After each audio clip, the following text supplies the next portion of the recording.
With Colorado facing a $600 million budget shortfall, Governor Bill Ritter has called for everything from hiring freezes to delayed spending. So when the cost of a recent economic trip to Asia by the governor was revealed, it raised some eyebrows. Tonight in the 10:15 Difference, Call 7 investigator TonyK takes a closer look at what appears to be a mixed message on where to cut back spending. Mike, it was a trip to secure a direct flight from Japan to Denver and bring new jobs to our state. Now, let's be clear, the $78,000 will not solve the state's current budget problem. The issue is the governor's apparent mixed message. He's now calling for cuts throughout the state. And back in November, the governor and members of his staff traveled in luxury to Asia. 126 reduced speed to 190. This mission was a huge success. 10 state employees, 11 days in November, and 4 different cities. Our purpose was to seek out new economic opportunities and new jobs. An economic development trip in the middle of an economic crisis, all funded with $78,000 state dollars. I think that our first order of business this session must be to prudently manage the budget.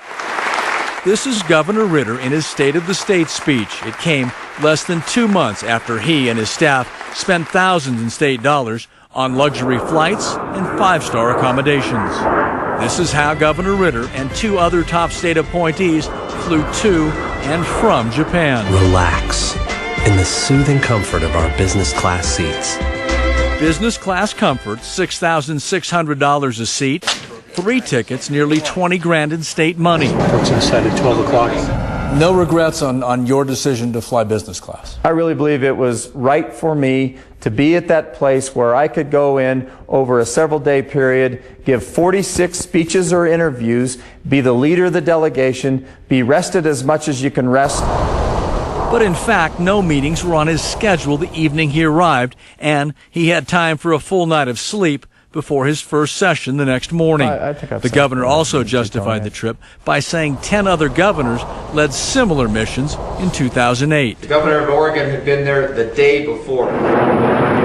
Now here's the comparison to the Oregon trip.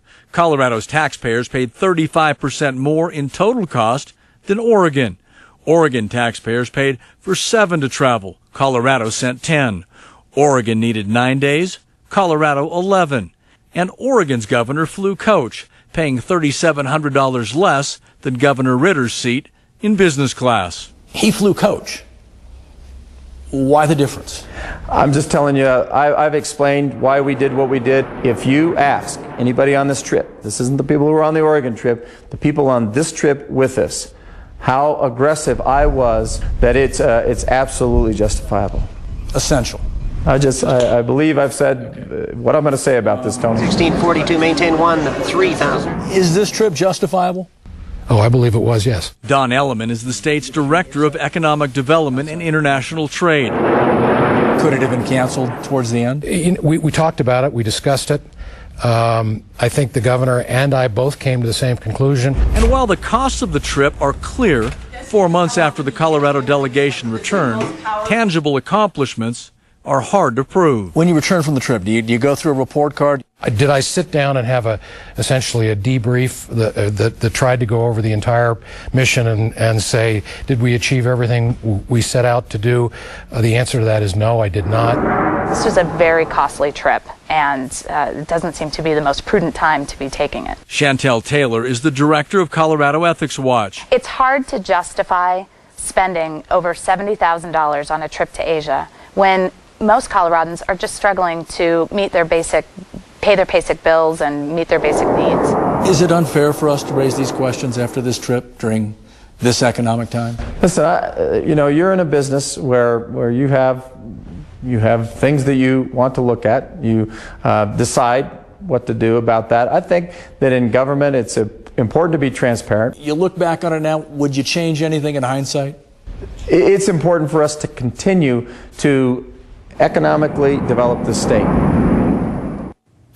It's clear to us the governor's staff knew that people might criticize this mission before it happened. Take a look at this memo written before the governor's trip. It's by his spokesperson. It reads, "We need a pretty solid accounting of how much this trip will cost and if they can compare this trip to Asia's trip by Governor Owens." Now, While the documents of Owen's trips no longer exist, sources tell us the former governor did not have taxpayers paying for business class flights. Bottom line, there was a difference. Okay, I'm wondering if there's somebody sitting out there right now watching this story saying, now isn't that the governor's job? Isn't he supposed to go out there and try to find business for our state?